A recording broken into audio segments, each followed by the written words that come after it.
To get started, I just added a cutout audio clip to my timeline that I would like to extend with blank audio.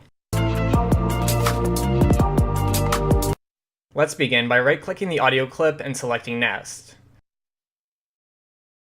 Then double-click your green nested sequence to open it up.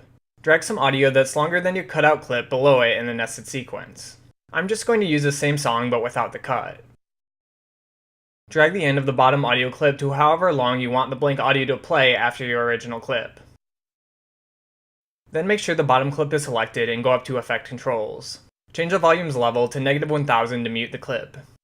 Alright, now go back to your original timeline with the nested sequence. Drag your nested sequence's end to extend it, which will extend your blank audio to the end.